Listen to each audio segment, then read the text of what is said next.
Muy buenos días, frescos días. El invierno se resiste a irse. Olvídate de guardar la ropa de frío. Todavía sigue estando vigente. Hoy vamos a hacer un alto en nuestro estudio, como lo comentamos la semana pasada, porque vamos a enfocarnos en celebrar a los niños. Este tipo de eventos tomamos como ocasión lo que se celebra, ¿verdad? Viene el 30 de abril, el Día del Niño, pero está muy pegadito el Día de la Madre.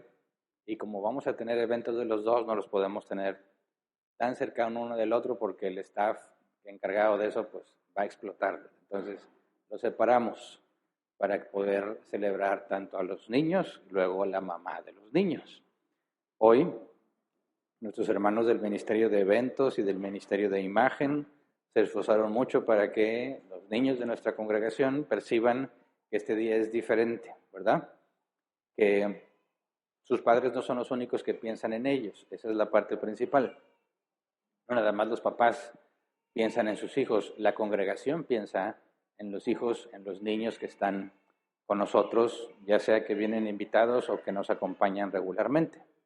Entonces, como todos los eventos que tenemos, buscamos tener un versículo base con el cual se fundamenta lo que hacemos, ¿verdad? Lo aprovechamos como una reflexión bíblica.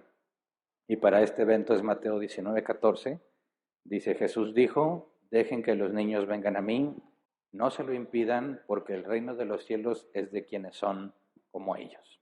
Por eso la decoración, los banners, todo está enfocado en algo que a los niños les haga sentido, algo que a los niños les permita entender, humanamente hablando, que pueden acercarse a Jesús.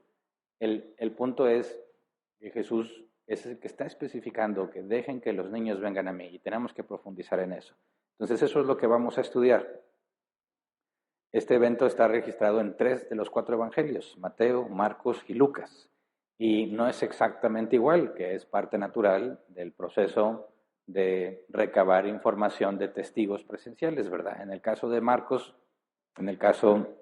y específicamente de Marcos en nuestro tema, Marcos no estuvo con Jesús, ¿verdad? No fue un discípulo de Cristo. Marcos escribe las memorias de Pedro. Lucas, que no menciona, bueno, sí, Lucas también aquí está en esta lista. Lucas tampoco era discípulo de Jesús, pero Lucas especifica que él investigó, ¿verdad? Lucas es quien registra qué pasó por la mente de María, ¿verdad? Cuando se habla del nacimiento de Cristo, qué es lo que pasó por la mente de José. Ese tipo de cosas es imposible que Lucas lo pudiera saber a menos que haya entrevistado a María, ¿verdad? Y haya recabado la información. Entonces, cuando veamos estos 3 eventos registrados de 3 formas diferentes en los evangelios, la idea no es que pensemos que hay una contradicción, como algunos piensan, ¿verdad? Oye, los relatos no son iguales, eso es una mala señal. Hace poco me estaban preguntando de eso una persona no cristiana y me decía, ¿por qué la Biblia no registra lo mismo? ¿Por qué uno dice una cosa, otro evangelio dice otra, con variantes? Bueno, en lugar de preocuparnos por las variantes, eso es lo que nos asegura que no es un intento de falsificación, ¿verdad? Porque si el objetivo fuese falsificar, entonces harían copias directas, ¿verdad? Para que nadie se cuestione. Pero si realmente estás recopilando los testimonios, tú puedes hacer ese experimento. Pregúntale a 3 testigos de algo, en un evento en particular, y no te van a decir las mismas cosas. No a todos se nos graban los mismos detalles. Entonces, alguno te dice una cosa, otro te agrega información que el otro no dijo, y cuando juntas los 3 testimonios, tienes una versión más completa de lo que sucedió. No propiamente una contradicción, sino complemento. Y vamos a hacer ese ejercicio analizando las 3 referencias de los evangelios y una cuarta referencia que también está en el evangelio según Mateo, que tiene que ver con los niños. Entonces, el enfoque de este tema no es hablarle a los niños. No voy a hablar a los niños, porque el texto que está aquí como base, dejad que los niños vengan a mí, no se dirige a los niños. Como vamos a ver en ese pasaje, tenemos una responsabilidad como iglesia y como padres, aunque quizás aquí hay personas que o no tienen hijos o sus hijos ya están grandotes, ¿verdad? Ya no califican como niños. Bueno, la comunidad tiene una responsabilidad con los niños, aunque no sean sus hijos. Ese es el punto. Así que vamos a leer el contexto de lo que registró Mateo. En Mateo 19, 13 al 15, dice, llevaron unos niños a Jesús para que les impusiera las manos y orara por ellos, pero los discípulos reprendían a quienes los llevaban. Jesús dijo, dejen que los niños vengan a mí, no se lo impidan, porque el reino de los cielos es de quienes son como ellos. Después de poner las manos sobre ellos, se fue de allí. Ok, les llevan a los niños y los discípulos reprenden a quienes los llevan. Luego vamos a ver el relato de Marcos, en Marcos 10, 13 al 16. Dice, empezaron a llevarle niños a Jesús para que los tocara, pero los discípulos reprendían a quienes los llevaban. Cuando Jesús se dio cuenta, se indignó y dijo, dejen que los niños vengan a mí. No se lo impidan, porque el reino de Dios es de quienes son como ellos. Les aseguro que el que no reciba el reino de Dios como un niño, de ninguna manera entrará en él. Y después de abrazarlos, los bendecía poniéndole las manos sobre ellos. ¿Fíjate cómo agrega detalles aquí? No nada más los tocó, sino que los abrazaba y ponía las manos sobre ellos. Y agregó información, ¿verdad? A menos que recibas el reino de Dios como un niño, no puedes entrar en él.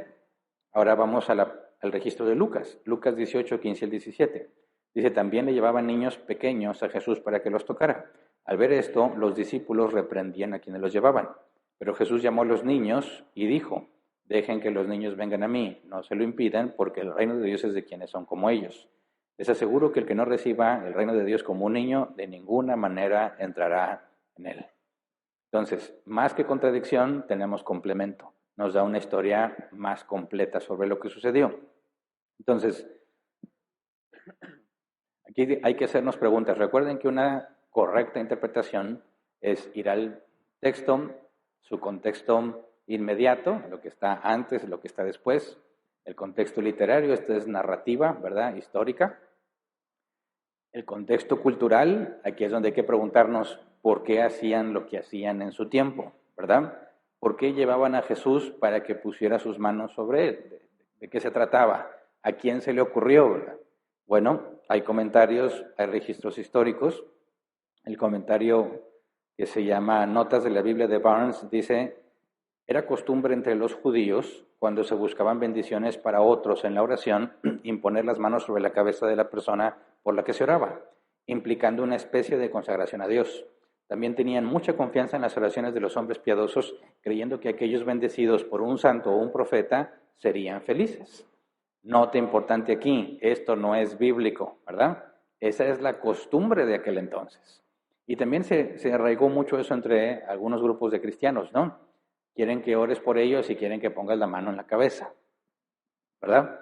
¿Por qué? Bueno, son costumbres desde los tiempos de Jesús, donde pensaban, fíjate que este concepto está errado, según la Escritura, pero esa es la costumbre. Dice que aquel que era bendecido por un santo o un profeta sería feliz.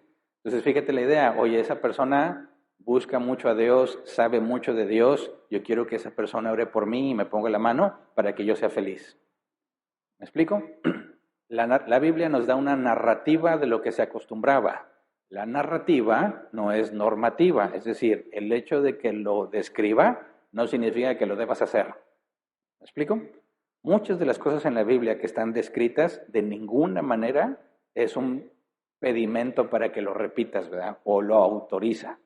Entonces, las personas están acercando a los niños para que Jesús los toque, para que los bendiga y los niños puedan ser felices. Esa es la creencia popular. No hay nada en la Biblia que diga que traigan a los niños y que alguien ponga las manos para que los bendiga. Eso no está en la Escritura. Pero esa era la costumbre de aquel entonces. Mateo 9:18 es un ejemplo. Dice, mientras les decía esto, un dirigente judío llegó, se arrodilló delante de él, o sea Jesús, y dijo, mi hija acaba de morir, pero ven, pon tu mano sobre ella y vivirá. Ahí está la creencia, ¿verdad?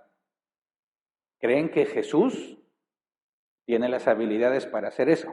Ahora, no nada más aquí en este caso en Jesús, sino en personas que eran reconocidas como muy santas, ¿verdad? Entonces, en su contexto cultural, las personas están buscando un bien para los niños que llevan.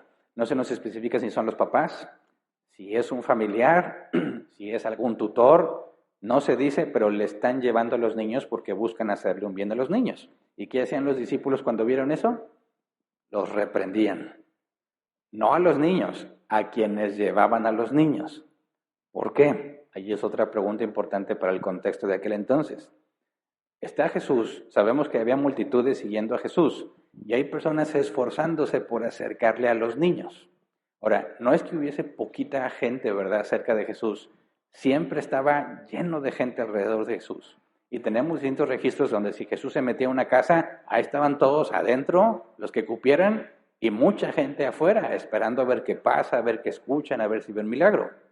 Entonces imagínate el esfuerzo entre toda la gente para llevarle a los niños.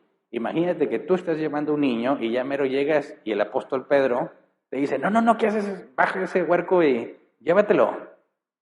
Te regañan por querer acercarle los niños a Jesús. Y lo que tú buscas al llevar al niño es que Jesús bendiga a tu niño. Y los discípulos, en lugar de ayudarme a que Jesús bendiga a mi niño, me regañan por llevarlo. ¿Qué le pasa a los discípulos? Bueno, aquí hay que ver otro contexto. La palabra griega aquí cuando dice reprendían es reprender, acusar, amonestar. Diccionario Help dice, puede significar reprender, pero su sentido fundamental es advertencia para evitar que algo salga mal. Los discípulos están tratando de evitar un problema. ¿Me explico?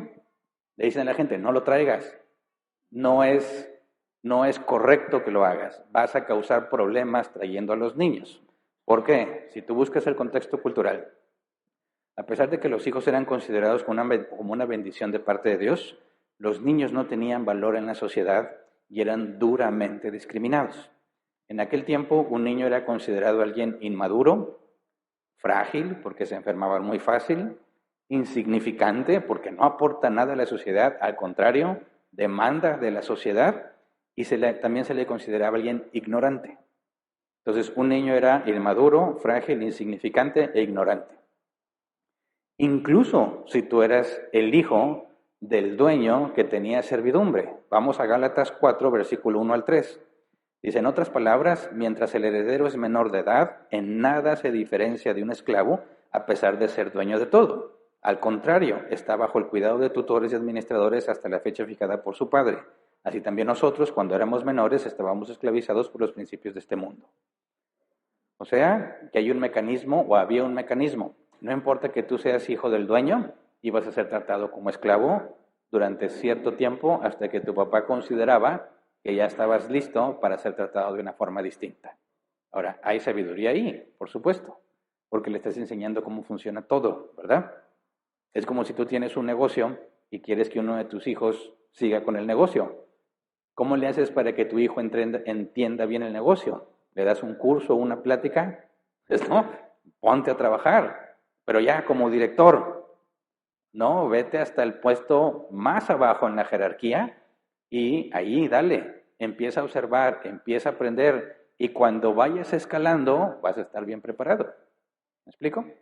Así que no es tampoco es de que porque aborrecen a los niños, no. El mecanismo es no hacer ninguna distinción, ningún trato especial. Ese niño no tiene capacidad, no tiene sabiduría, no tiene nada. Lo trataban igual que un esclavo hasta que se cumplía la fecha especificada por el padre. Entonces, fíjate bien, los discípulos están haciendo lo que su contexto marcaba como correcto. Un hombre tan importante como Jesús no debía perder el tiempo con alguien tan insignificante. ¿Me explico?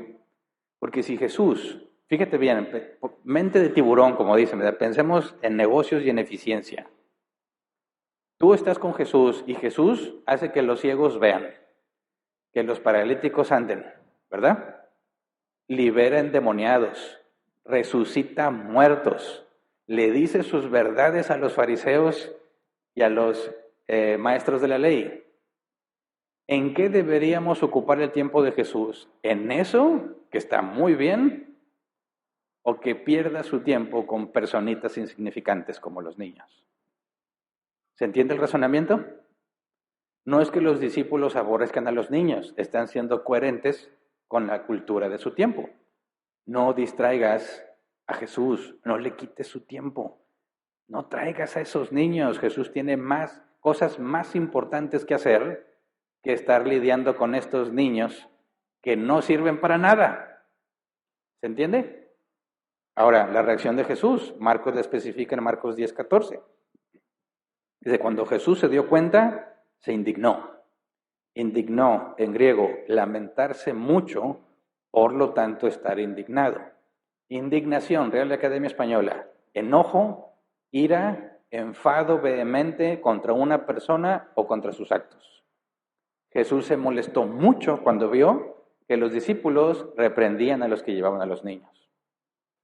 ¿Por qué? Recuerden que la Escritura nos enseña que Jesús es la imagen del Dios invisible.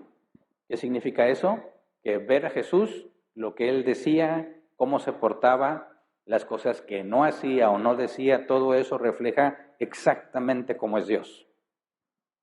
Si Jesús es la imagen del Dios invisible, ver lo que Jesús hacía es lo mismo que entender lo que Dios hace. Escucharlo es lo mismo que escuchar y saber qué es lo que Dios diría en determinada circunstancia. Entonces, la reacción de Jesús nos muestra un interés particular para con los niños. Jesús no comparte la visión cultural de que sean insignificantes. No está de acuerdo con la cultura. Pero fíjate el error. Los discípulos, seguramente con buenas intenciones, están haciendo algo que hace enojar mucho a Jesús. Prueba entonces que el hecho de que las mayorías hagan algo y lo consideren bien, no significa que está bien solo porque la mayoría lo hace, ¿verdad? Entonces, Jesús dice, y continuó leyendo el versículo, y dijo, dejen que los niños vengan a mí, no se lo impidan, porque el reino de Dios es de quienes son como ellos. Ahora, analicemos eso con detalle. Dejen que los niños vengan a mí. Pregunta, ¿los niños son los que iban? No. Los niños no iban por voluntad propia.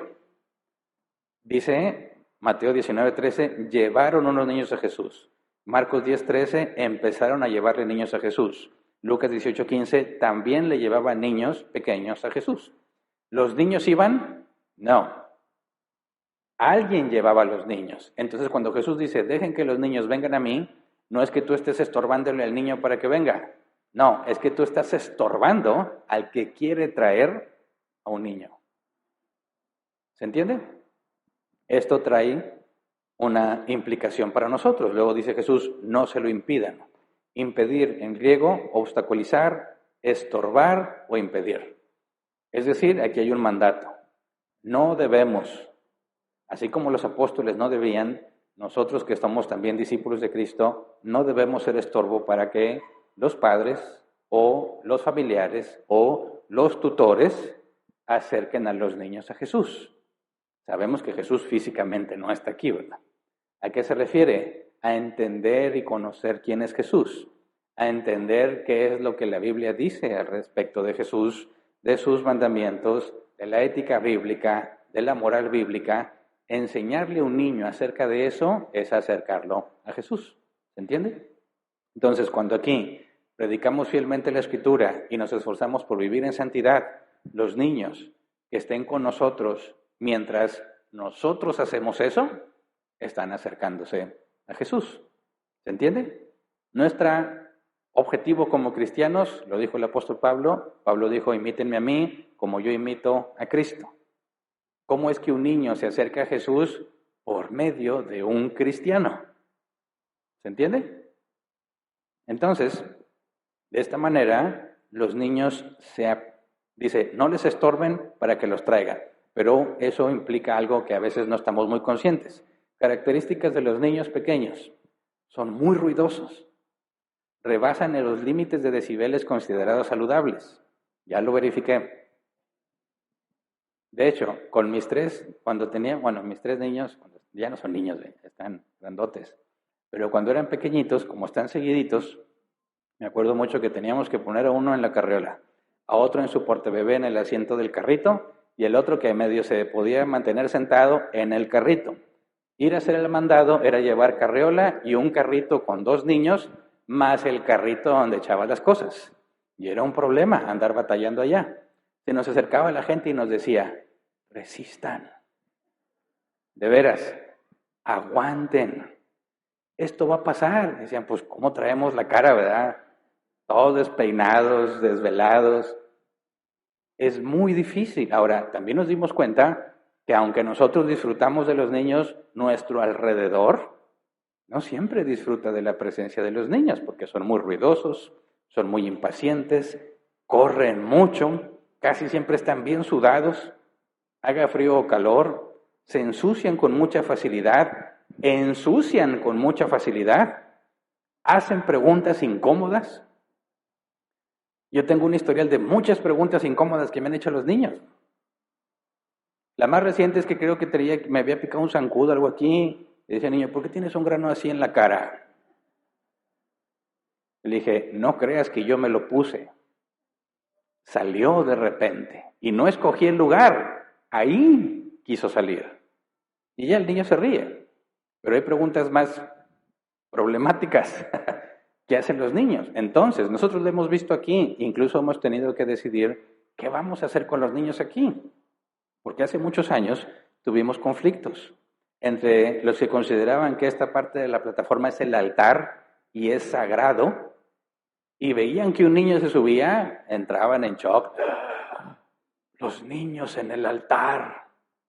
El concepto del altar no es vigente en el Nuevo Testamento. Ese es el Antiguo Testamento en el templo, y ya no hay templo, ¿verdad? Fue destruido en el 70 después de Cristo. Esto no es ningún altar. Simplemente es una plataforma para que ustedes puedan ver y escuchar mejor.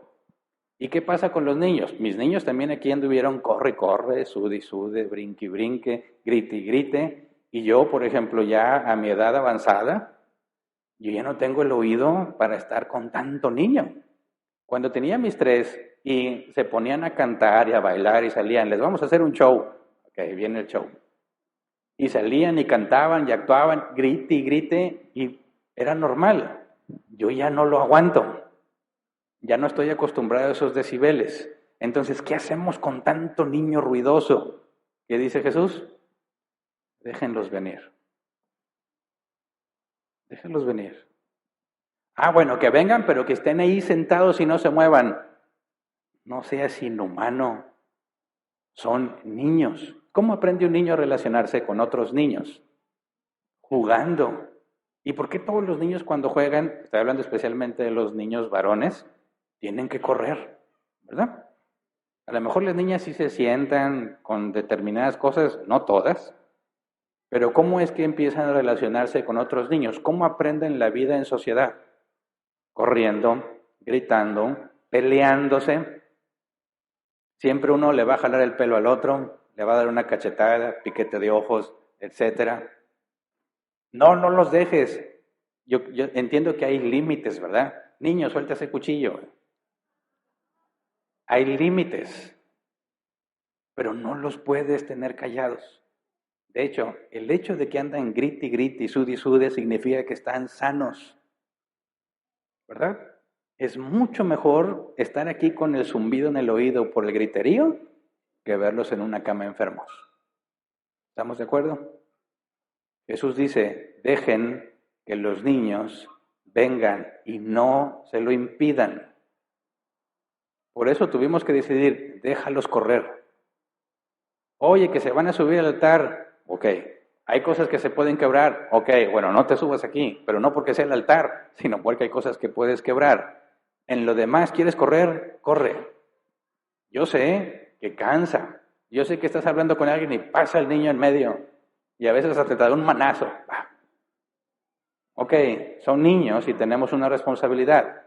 Déjenlos venir. ¿Por qué no queremos que estén solamente ahí callados y que los amarren a una silla? Porque fíjate lo que se va a desarrollar en su mentecita. Ir a la iglesia es ir a estar de lo más aburrido que puedes hacer. No te dejan hacer nada, no te dejan jugar, no te dejan hablar, te regañan por todo. ¿Tú crees que son niños que van a entender qué significa la iglesia en el concepto bíblico? Por supuesto que no. Distorsionas por completo el concepto bíblico de la iglesia como una familia, ¿verdad? Entre nosotros hay niños que no vienen con sus padres. Hay niños que no tienen padre o que no tienen madre. O porque murió o porque los padres están separados. ¿Dónde van a aprender cómo es un papá? ¿Cómo es una mamá si no la tienen? ¿Cómo o dónde van a aprender cómo debe ser una familia? Si no la tienen en su casa, en la iglesia. ¿Entiendes lo que significa acercarse a Jesús? No hablamos de Jesús como individuo. La Biblia enseña que Jesús está a la diestra del Padre, ¿verdad? En su naturaleza humana. Pero, ¿quién es Jesús?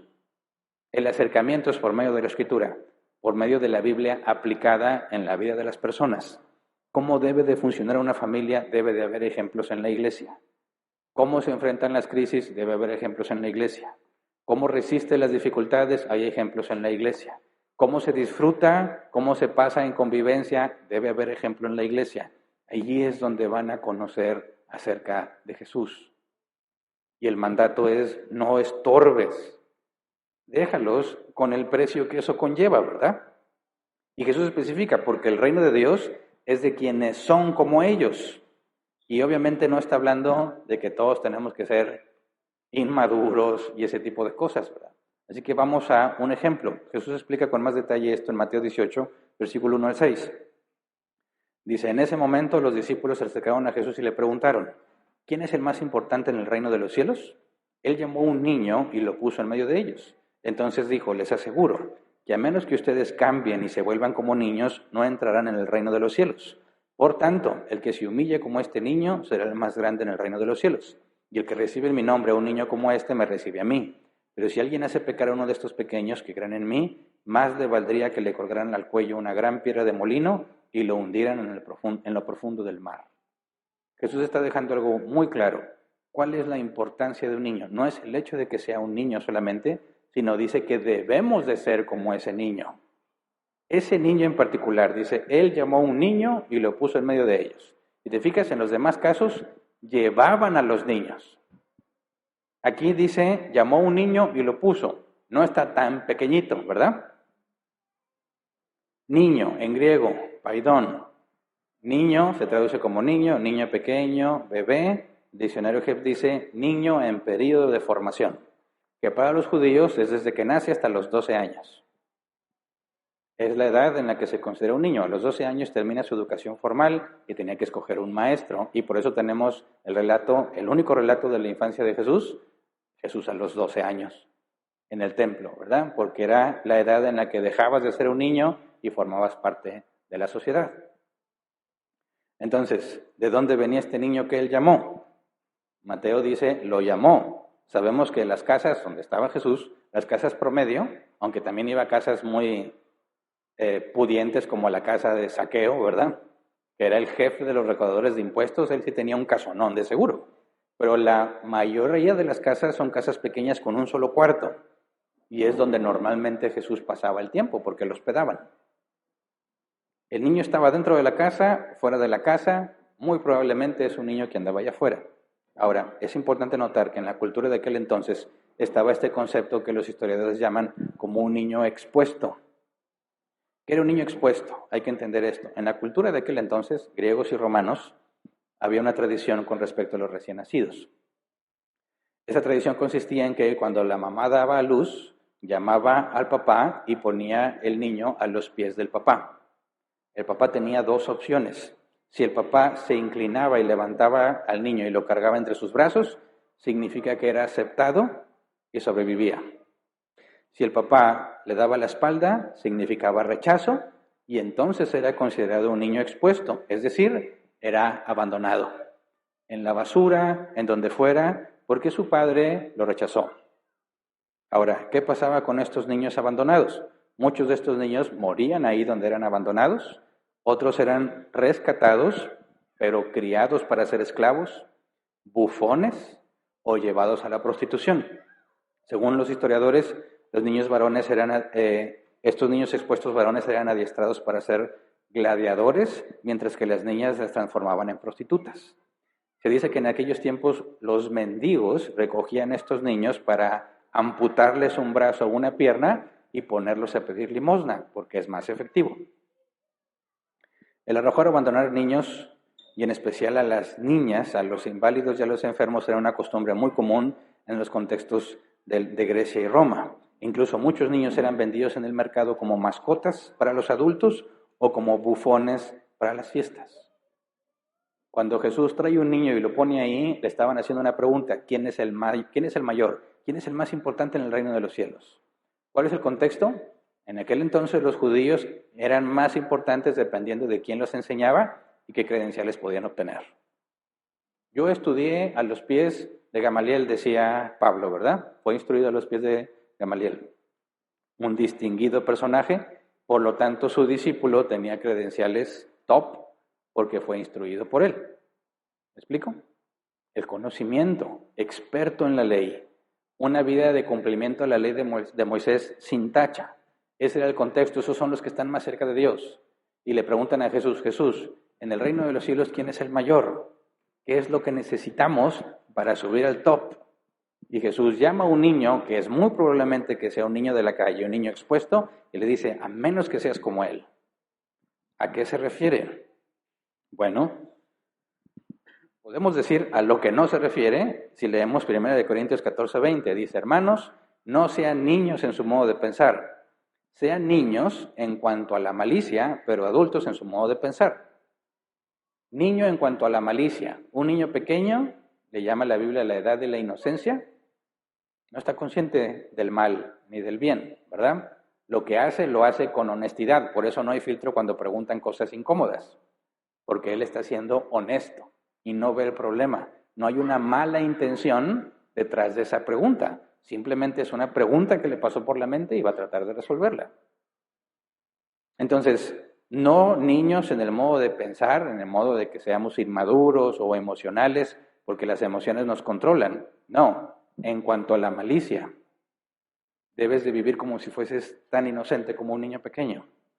Además, dice el versículo 4, por lo tanto, el que se humilla como este niño será el más grande en el reino de los cielos. Está hablando de una autoconvicción, ¿verdad?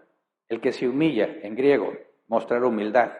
Sucede el depender completamente de alguien, descartando la confianza en uno mismo y vaciando el ego carnal, dice el leccionario Helps. Depender completamente de alguien te quita el ego, porque no es nada de lo que tú hagas, es lo que otro hace por ti. Eso es humillarse. ¿Qué es lo que está diciendo Jesús? Ok, veamos la analogía de los niños. Si yo te preguntara, ¿por qué amas a tu niño? Mientras que está ahí recién nacido, como el que estaba llorando ahorita, ese oye que está chiquitito. ¿Por qué lo quieres? Es bien gorroso. Cada 3 horas quiere que le des de comer. Y esas mismas 3 horas ensucia el pañal y lo tienes que cambiar y no huele bien y no hace poquito. A veces, me acuerdo, hasta se desbordaba el pañal.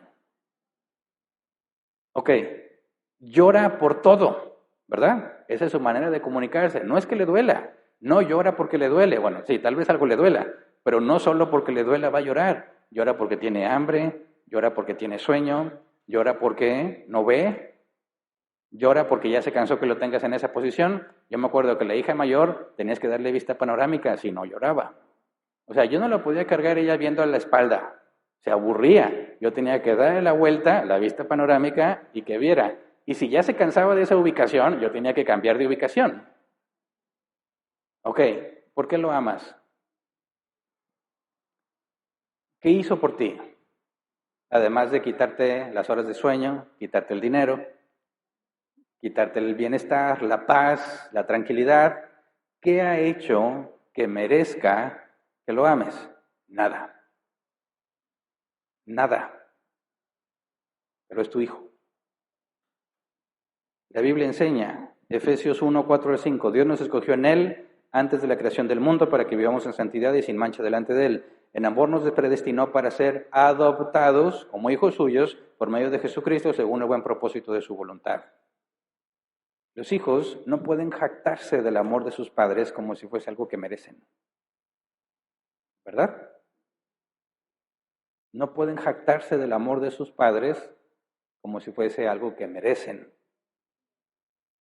Los padres han decidido amar a los hijos, aunque los hijos no han hecho nada por ellos. Y esa es la analogía cuando dice que somos adoptados por Dios. No hemos hecho nada para merecer el amor de Dios. No hemos hecho nada para merecernos algo bueno de parte de Él. Al contrario, nos merecemos la ira y el justo castigo por nuestras malas acciones. Y sin embargo decidió amarte, porque Él quiso. Solamente porque Él quiso. Entonces, a menos que seas como un niño, no entras en el reino de los cielos. ¿Qué significa? A menos que te desprendes de todo el ego, de todas las credenciales, de toda jactancia, es que yo me porto bien, es que yo tomo decisiones correctas, es que yo sí leo la Biblia, nada de eso te da acceso al reino de los cielos. Lo que tienes que decir es, no depende de mí, depende de Él. Porque Él fue el que pagó, Él fue el que sufrió en mi lugar, Él fue el que vivió una vida perfecta para ponerla a mi cuenta. No hay nada en mí, dependo de Él, exactamente como un niño. Y a menos que seas así, no hay reino de Dios para ti. ¿Se entiende? Jesús explica lo importante que son los niños para Dios. Mateo 18, 10 al 14. Dice, miren que no menosprecien a uno de estos pequeños. Está hablando del mismo niño que llamó, que muy probablemente es un niño expuesto. Si los niños en las familias no tenían valor, un niño de la calle así, menos. ¿Y qué es lo que dice Jesús? Miren que no menosprecien a uno de estos pequeños, porque les digo que en el cielo los ángeles de ellos contemplan siempre el rostro de mi Padre Celestial. La NBI omite el versículo 11 y ahorita explico por qué. Versículo 12, ¿qué les parece? Si un hombre tiene 100 ovejas y se extravía una de ellas, ¿no dejará las 99 en las colinas para ir en busca de la extraviada? Y si llega a encontrarla, les aseguro que se pondrá más feliz por esa sola oveja que por las 99 que no se extraviaron. Así también el Padre de ustedes, que está en el cielo, no quiere que se pierda ninguno de estos pequeños. Ok, miren que no menosprecien a nuestros pequeños, es un mandato, ¿verdad? No menosprecies a ninguno de los niños, no importa la condición, no importa que esté en la calle, no importa que sea un bufón o una prostituta o un gladiador. La vida de ellos tiene exactamente el mismo valor que cualquier otro ser humano. Y aquí hay un pasaje que puede ser complicado, dice, les digo que en el cielo los ángeles de ellos contemplan siempre el rostro de mi Padre Celestial. ¿A qué se refiere? La Biblia no especifica el tema de la angelología en este tema. Y aquí algunos dicen, pues tenemos ángeles guardianes.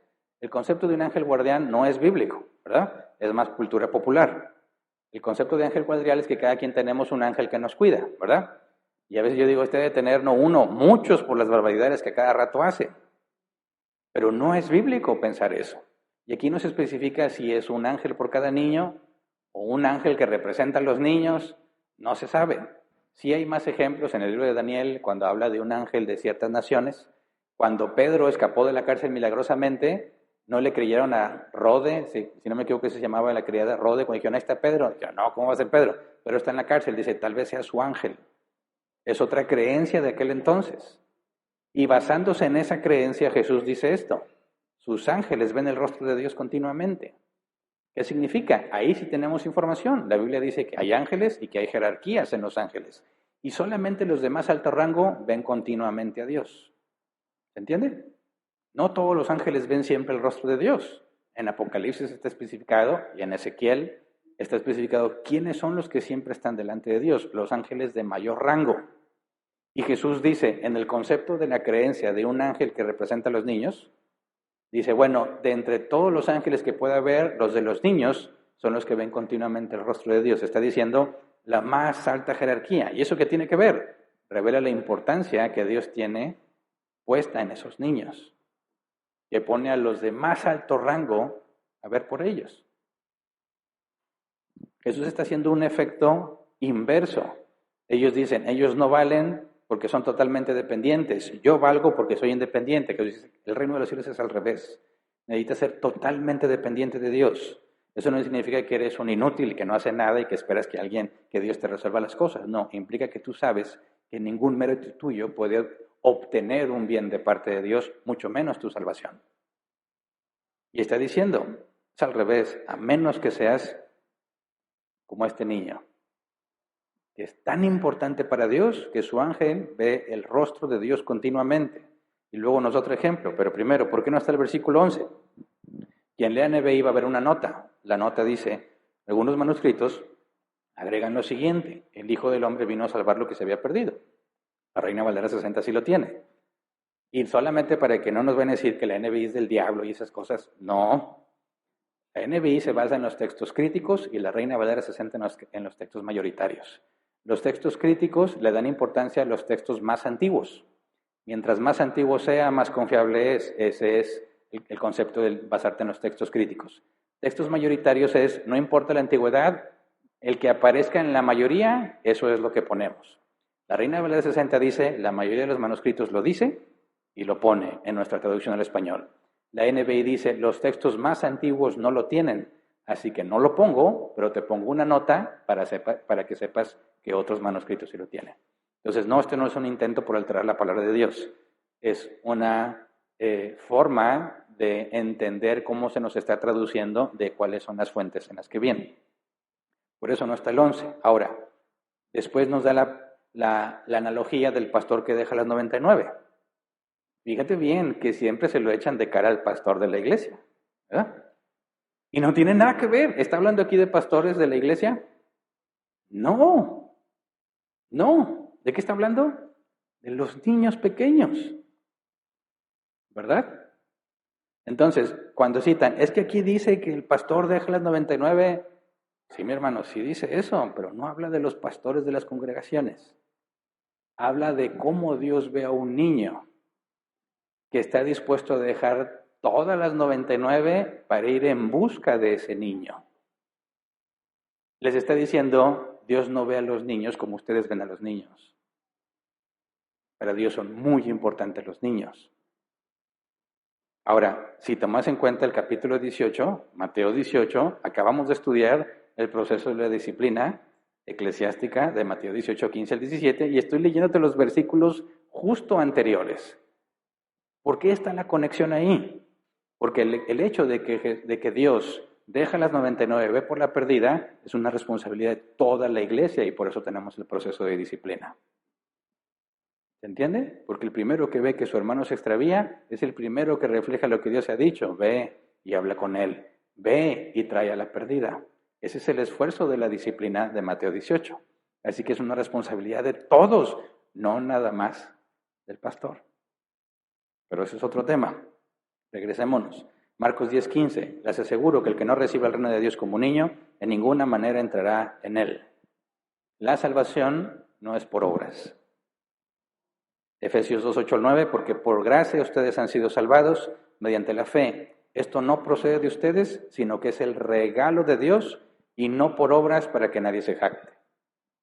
Ese es el punto. Los niños son un recordatorio constante de cómo debemos de ser con respecto a nuestra maldad y del amor especial que Dios ha puesto para ellos. Que sus ángeles ven el rostro de Dios continuamente. Y que no debemos ser un impedimento para que los niños conozcan a Jesús y se acerquen a Él. Es decir, la congregación, la comunión con el cuerpo de Cristo. Ellos tienen que ir formando en sus mentes el concepto bíblico de que es una iglesia. No es un club de santos, es un hospital de enfermos. ¿Verdad?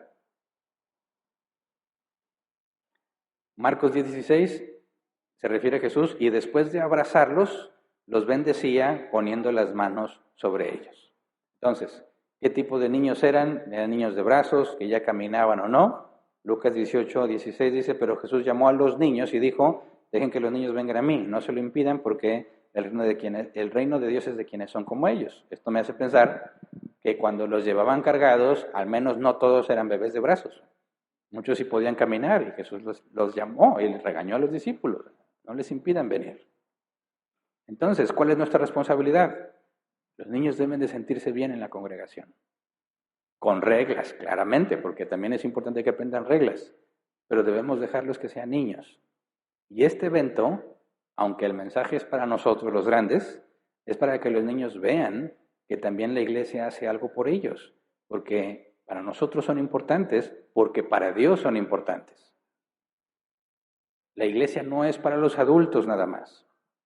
También para los niños, para que los niños sean niños en la iglesia y aprendan lo que es vivir en familia, aunque no son familia de carne, ¿verdad?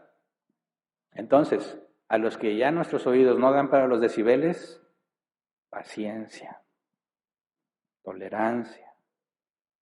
Ya después vas y te encierras en tu cuarto tú solo con silencio absoluto para sanar las heridas. Pero déjalos gritar. Se van a pelear, sí, se van a pelear, así aprenden sus límites. Es parte hay que corregirlos, sí, pero es imposible evitar que se peleen. Ya se cayó un niño, también se van a caer. Y se sacó sangre, a veces se van a sacar sangre. ¿Verdad? Es la manera en que aprenden sus límites. Y el mandato es, no les impidas venir. No les impidas venir. Déjalos. Que entiendan la vida cristiana desde adentro. Que aprendan la doctrina cristiana viendo a los cristianos, porque ahorita no hay de otra. Este evento está enfocado en eso y que no nos olvidemos de lo importantes que son para Dios. Entonces, yo sé que aquí hay quienes no tienen niños. No lo hacemos nada más para nuestros niños, por los niños de la congregación. El esfuerzo es para todos. Recuerda que todos somos una sola familia. Efesios 19, por lo tanto ustedes ya no son extraños ni extranjeros, sino conciudadanos de los santos y miembros de la familia de Dios. Gálatas 6:10, por lo tanto siempre que tengamos la oportunidad, hagamos bien a todos y en especial a los de la familia de la fe. Ese es el concepto que queremos que aprendan y depende de nosotros. Podrás pedirles que se memoricen 15, 20, 30 versículos. De nada sirve si no te ven haciéndolo. De nada sirve que digan, sí, los niños de aquí, quítate, huerco sudado. Está todo apestoso y cochino. Sí, tú también andabas así. Es parte del crecimiento. Así que hagamos la parte que nos corresponde en obediencia a Jesús. Los papás no tienen de otra. Pero los que ya no tenemos niños pequeños, hagamos la parte que nos corresponde. Demos el ejemplo correcto. Entonces vamos a ponernos de pie y vamos a orar.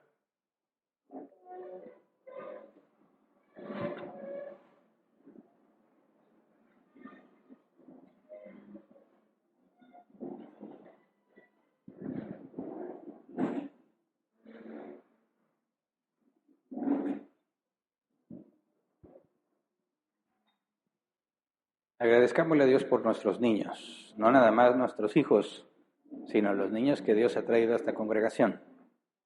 Y si tú has batallado en ese tema y estás de que no, ¿para qué los dejan y deberían regañarlos y castigarlos? Arrepiéntete, pecador. Tengamos paciencia. Sé que es difícil.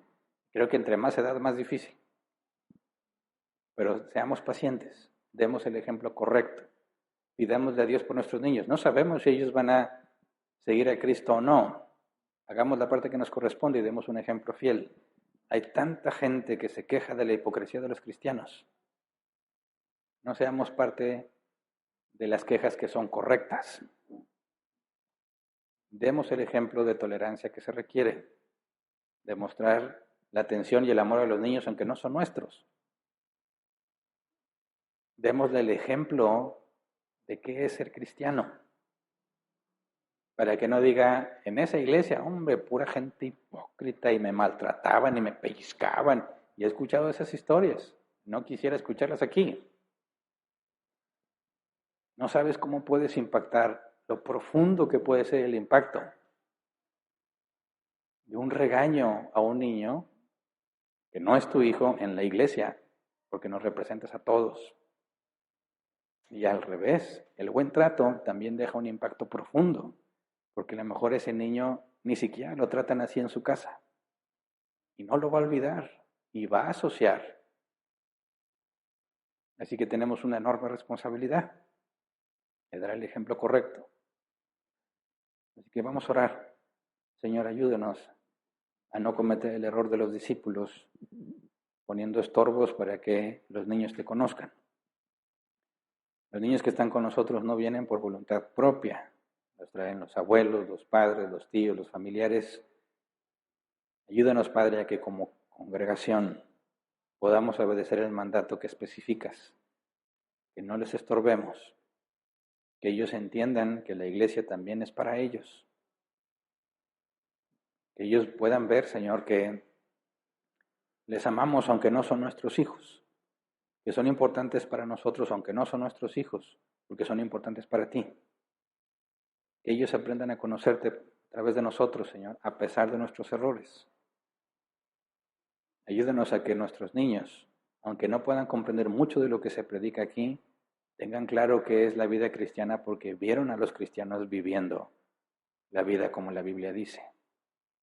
Y que cuando nos equivocamos, ellos vean que podemos pedir perdón, que podemos mostrar arrepentimiento para que cuando ellos se equivoquen tengan claro cómo proceder.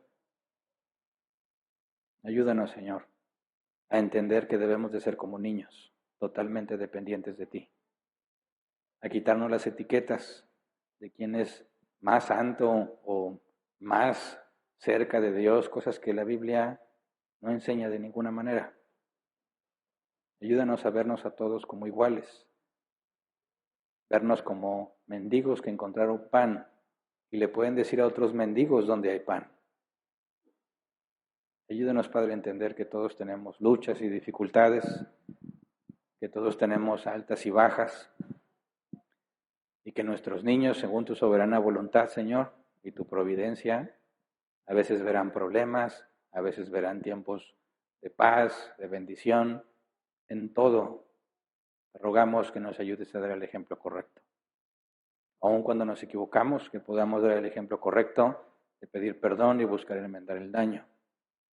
Ayúdenos, Señor, a que nuestros niños puedan ver un verdadero testimonio de lo que significa ser cristiano entre nosotros y que por medio de nosotros y lo que hacemos según tu palabra, ellos tengan libertad para acercarse a ti y conocerte, Señor, para que según tu llamado llegue el día en que puedan caminar junto contigo por voluntad propia. Gracias porque nos permites reflexionar en esto. Gracias porque tenemos niños que gritan, que sudan, que corren, que están sanos, que están aprendiendo. Gracias porque tienen libertad para hacerlo. Y danos sabiduría para poder poner los límites correctos.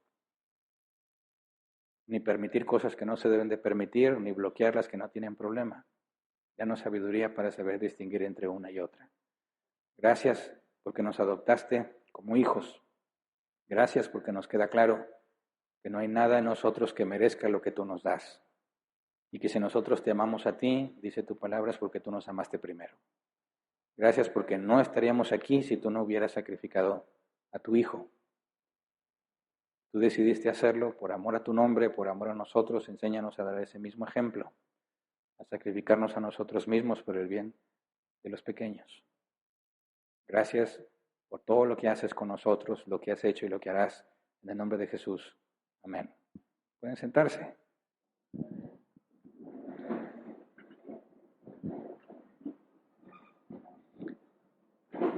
Pasemos a la sección de preguntas y después de la sección de preguntas dejo lugar al que está organizando el evento para que nos digan lo que sigue. 15 minutos como máximo a tratar de responder preguntas. Recuerden que las preguntas son la oportunidad de... Bueno, hay dos sentidos de las preguntas. Veo que hay una y le estoy dando un poco de tiempo por si alguien está escribiendo. Recordarles que las preguntas tienen un doble propósito. Uno, que no te quedes con dudas, ¿verdad? Si ya invertiste 40 minutos, una hora, y luego te quedas con dudas, pues no va a servir de mucho. Entonces, pregunta, no te quedes con la duda. Es que voy a parecer tonto. No, tonto no es el que pregunta. Tonto es el que tiene dudas y no pregunta, ¿verdad? Segundo, tal vez yo dije algo que no es claro, tal vez yo dije algo que es incorrecto, y ahí está una oportunidad para hacer una aclaración. Entonces, los dos sentidos son muy útiles. Empiezo a leer la primera, dice, buenos días. ¿Puede explicar un poco más sobre lo que comentó de los ángeles para los niños? ¿Quiere decir que hay ángeles a cargo de los niños que están en este mundo o se refiere a que los niños mueren, a que los que mueren siendo niños y van directo al reino de los cielos? A ver, no. Lo que dije es que la Biblia no aclara el tema de los ángeles en el sentido de si son como los ángeles de la guarda o no hay ángeles de la guarda. En el libro de Daniel se habla del príncipe de Persia, se habla de Miguel como representante del pueblo de Israel, y ahí pareciera indicar que hay un ángel que representa a toda una nación, ¿verdad? Mencioné que en el caso de Pedro, que estaba encarcelado, cuando Rode dice que vio a Pedro, la gente dice, tal vez sea su ángel. En el caso de los niños, Jesús habla del su ángel, pero si te fijas, en el caso de Pedro podría ser individual. En el caso del libro de Daniel sería corporativo. En el caso de los niños habla en plural, no en singular. Entonces no está claro en la Biblia si hay un ángel asignado a cada uno de nosotros o si hay algún representante. Si tú lees Apocalipsis, dice que los candeleros son los ángeles de las 7 iglesias pareciendo que un ángel representa una iglesia. Entonces, sí hay referencias bíblicas a esa especie de representación, pero la Biblia oculta la estructura y nos oculta la teología sistemática. No podemos crear o deducir una postura consistente porque la Biblia no da la información. Entonces, lo que hemos leído es compatible con la idea de que hay ángeles representando a seres humanos. Sí, sí es compatible. ¿Eso es un hecho bíblico? No lo podemos saber porque no está confirmado con el detalle que necesitamos. Entonces, los niños no son ángeles, ni se convierten en ángeles. Los niños, le dice que la segunda pregunta, que si mueren van directamente al reino de los cielos.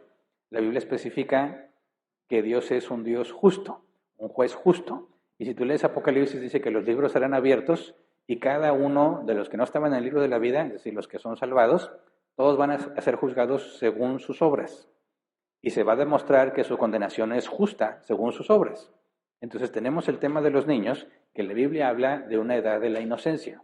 Es Dios quien dice que mientras el niño no sepa discernir del bien o del mal, no iba a pasar cierta cosa. Entonces, es Dios quien nos dice que hay una edad, aunque no se especifica desde cuándo y hasta dónde, hay una edad en la que el niño no distingue entre el bien y el mal. Por consecuencia, sus acciones no se le pueden demandar como responsabilidad, porque no tiene la capacidad de discernir entre una cosa y otra.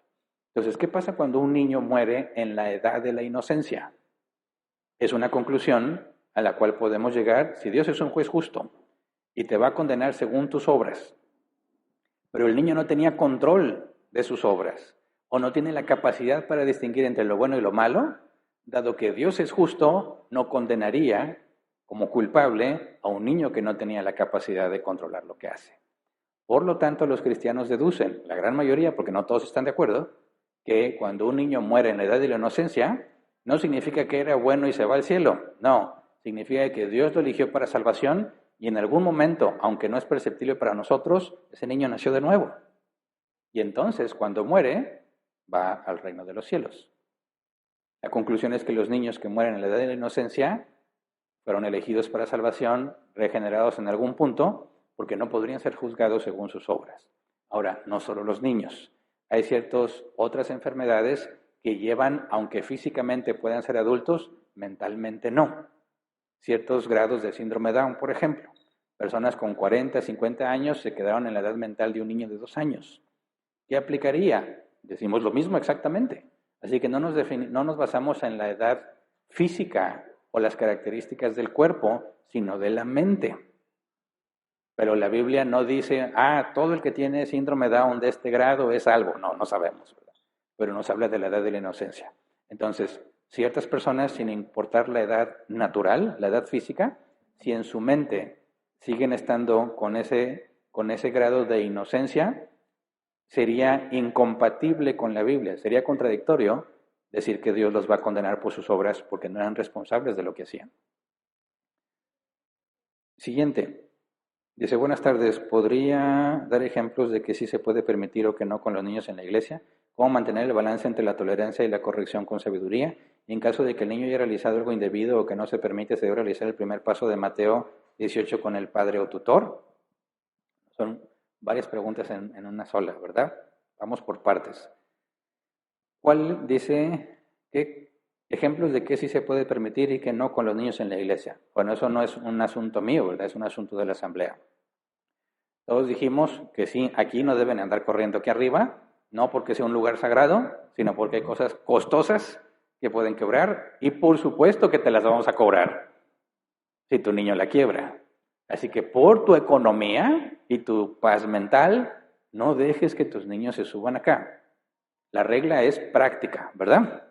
Ahora, si van a andar corriendo allá, pueden correr, pero si se cae, es tu responsabilidad como papá, ¿verdad? Entonces, en gran medida, los papás son los que van a poner los límites. Ahora, a mí me parece que un niño se está portando mal, muy respetable tu opinión, pero tú no eres el papá.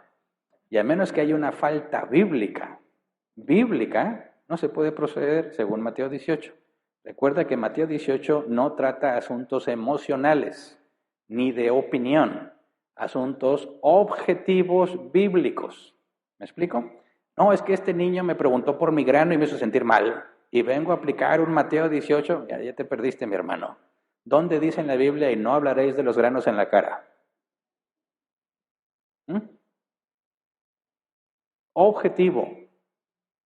Objetivo significa que no depende de la opinión. Está ahí y es verificable. La Biblia dice que no debe de hacer esto, y este niño lo está haciendo. Ese niño entra aquí, alabado sea Satán. Oye, ¿qué onda con el papá, verdad? ¿Dónde está oyendo ese niño esas cosas? Ahí estamos hablando de algo objetivo verificable con la Biblia, ¿verdad? Por eso se requiere el criterio de todos. No son reglas universales, tiene que considerarse el contexto, pero también es cierto que hay papás que parece que ya no les funcionan los oídos, ¿verdad? Y a lo mejor ya los tienen todos atrofiados por el ruido en su casa, pero nosotros no. Y aunque podemos tener paciencia, la Biblia dice que ni siquiera la paciencia de Dios es para siempre, ¿verdad? Entonces también tienes que tener consideración para aquellos cuyos oídos ya no soportan los niveles de decibeles que tus oídos sí soportan. Claro que nosotros vamos a hacer la parte de la tolerancia, pero el papá no puede decir, pues que grite lo que quiera, que ya dijo Hernán que se aguanten. No, ¿verdad? Buscamos la sana convivencia y es responsabilidad de ambas partes. Mantener el balance entre la tolerancia y la corrección con sabiduría, a eso me refiero. En caso de un Mateo 18, a menos que sea algo objetivo bíblico. Siguiente, dice, hay muchos niños que sufren injusticia por malos padres o negligentes de los padres y abusos de terceros. Muchos de ellos tristemente mueren. ¿Qué pasa con ellos en cuanto a su salvación? Depende de la edad de la inocencia, ¿verdad? Así como hay niños que sufren injustamente, también hay muchos adultos que sufren injustamente. Y aquí no se trata de si sufriste o no, sino de lo que pasaba dentro de ti. Pecaste deliberadamente, eres culpable. ¿Cuál es la paga del pecado? Muerte. No muerte física nada más, la muerte que es la separación de Dios. Entonces, cuando alguien peca y no tiene la capacidad mental para discernir entre si estaba bien o estaba mal, no aplica el criterio de la justicia, ¿verdad? Deducimos, como lo expliqué, que son niños que Dios hizo nacer de nuevo, o adultos con edad mental de niño que hizo nacer de nuevo para salvación. Si no tienes ese nivel de inocencia, tú mueres por tu pecado, ¿verdad? Tú eres condenado por tu pecado independientemente de lo que te hayan hecho. Porque nadie puede decir que peca por culpa de alguien más, ¿verdad? A menos que de forma natural te obliguen. ¿Me explico? Entonces, si por ejemplo alguien dice, Hernán, voy a hacerte pecar y vas a robar. No voy a robar. Pero me agarran, me atan, me toman la mano, agarro algo y me sacan de la tienda, ¿va a contar como robo? No, porque yo no lo hice por mi propia voluntad. Me obligaron a hacerlo. O sea, nadie te puede obligar a pecar.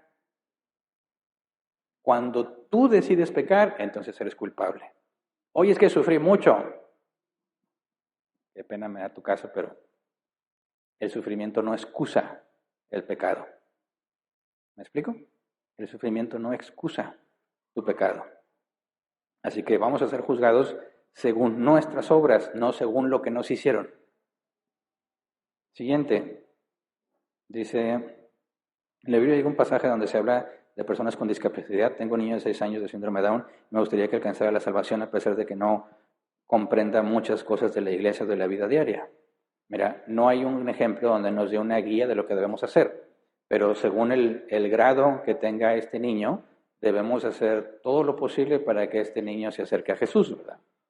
Este niño, por el problema que pueda tener en su mente, no es un impedimento para Dios. ¿Me explico?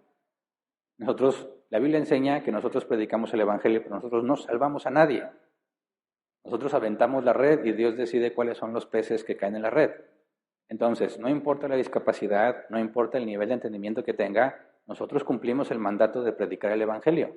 Y el mandato incluye, por parte de las cartas del apóstol Pablo, de hacerlo de la forma más clara y más amena posible. Entonces, si hay una persona con discapacidad, nuestra responsabilidad no cambia. Tenemos que encontrar la manera de que entienda qué es el Evangelio. Y depende de su edad mental. Ahora si tú dices, no, es que es como un niño de 2 años y ahí se va a quedar, entonces tú puedes descansar en Dios.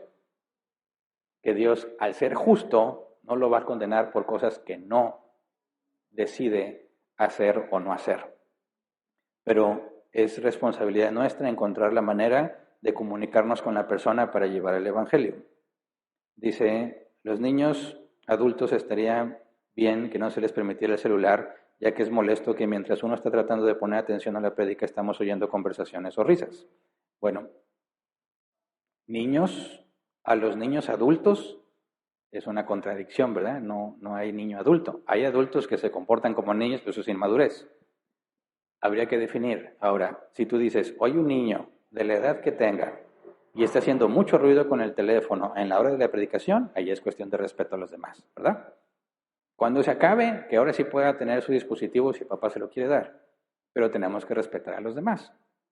Ahora, si es molesto mientras tú estás escuchando, bueno, se entiende la molestia y hay que buscarlo de la manera más amable posible, hablar con los papás de tal niño, para decirle, oye, yo entiendo que los niños se quedan muy tranquilos cuando le das el dispositivo, pero ponle audífonos o algo, ¿verdad? Si es tu criterio. Ahora, no es recomendable que tengan tanto tiempo los dispositivos. Yo sé que a veces es la salida fácil para los papás, sobre todo en circunstancias como estas, ¿verdad? Donde los niños son inquietos y no pueden quedarse mucho tiempo en silencio. Se entiende perfectamente, por eso también hay salones para los niños. Si no está en la categoría de los que pueden ir a los salones, por eso también los asientos de a mero atrás están planeados para los que tienen niños pequeños, para que ellos puedan moverse y poder cambiarle la visión panorámica al niño, lo que tengas que hacer para buscar que también haya orden al momento de que está la predicación. Pero es un esfuerzo de ambos, ¿verdad? Entre saber comunicar cuál es el problema y los papás de buscar la solución. Pero ni se van a quedar callados siempre, ni tampoco van a estar haciendo todo el ruido siempre, ¿verdad? Nos va a tocar a veces tolerar y a veces no. Siguiente, dice, hablando de la inocencia mental, cuando nosotros como padres les enseñamos la palabra a nuestros hijos desde pequeños y ellos van entendiendo un poco sobre eso, no significa que internamente ellos sean conscientes de la regeneración, el arrepentimiento y además, a pesar de saber o tener la información de la Biblia que les damos. Mira, nosotros somos ciegos ante la regeneración a menos que haya obras, ¿verdad? Por eso lo he dicho en distintas ocasiones. Aquellos niños que nacen en familias cristianas, les es muy difícil, en la mayoría de los casos, les es muy difícil saber si nacieron de nuevo o no, porque toda la vida han vivido como cristianos. Nosotros que andamos en el mundo, hay un cambio radical, ¿verdad? De andar en perdición a caminar en las cosas de Cristo es un parteaguas, un antes y un después.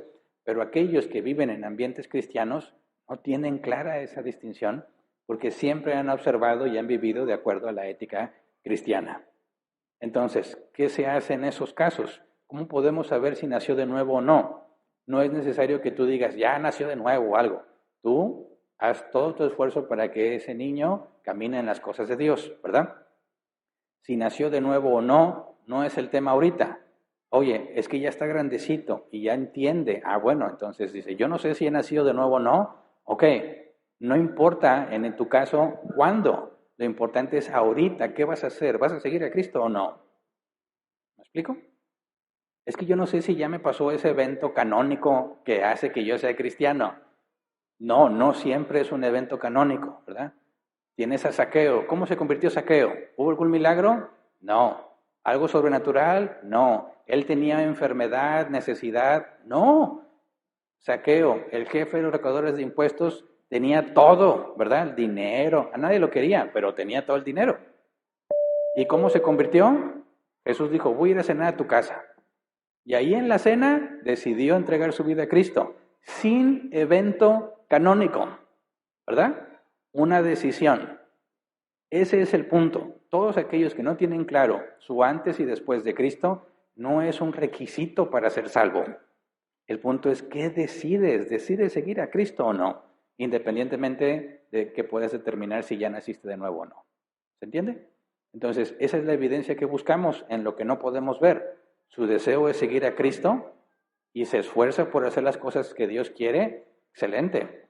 ¿Lo hace por un premio o no? ¿Quién sabe? No lo podemos saber, pero Dios dará la evidencia, ¿verdad? Avanzamos con fe, con esperanza en que Dios va a dar la evidencia que necesitamos. Se acabó, ¿verdad? La sesión de preguntas. ¿Correcto? Entonces, vamos a despedir la transmisión. El próximo domingo, si Dios lo permite, regresamos al tema de medios de gracia.